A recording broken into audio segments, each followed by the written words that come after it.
चलिए जगह दीजिए, चलिए आगे चले दीजिए, चलिए चलिए हटिए, चलिए हटिए। लेकिन फिर भी आप सभी के सामने खड़ा होता है पवन, तो फिर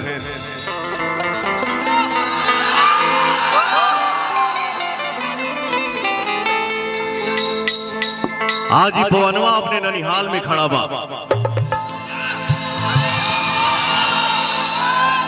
हमार माई हमार अम्मा एजे के ही।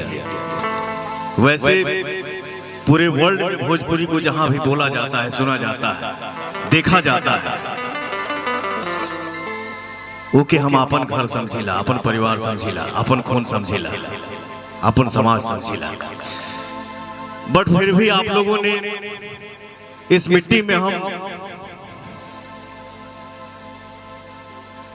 सब मामा लोग के साथ ही बोरिंग में नहाइल बने। शरीर पे कपड़ा कम होता था, अब ज्यादा ना बोल सकेला कहे कि आप लोग एक्टर बना दिए हैं।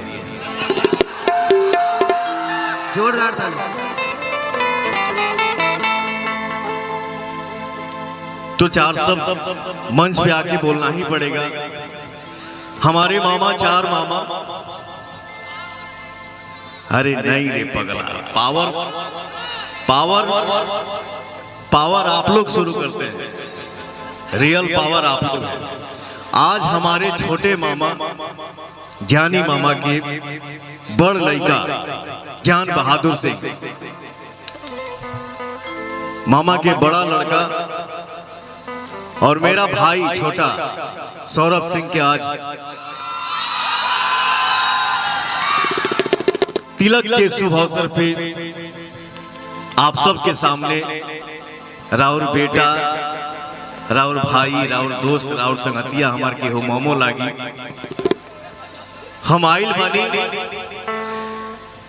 जब से आइल बानी तब से हम सेल्फी खिंचावते नहीं, सेल्फी खिंचावते खिंचावते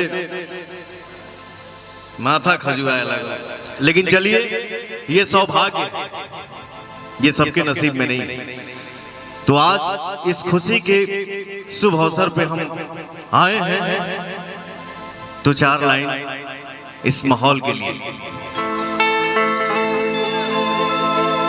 ले लिए। सेल्फी का ले दो लाइन।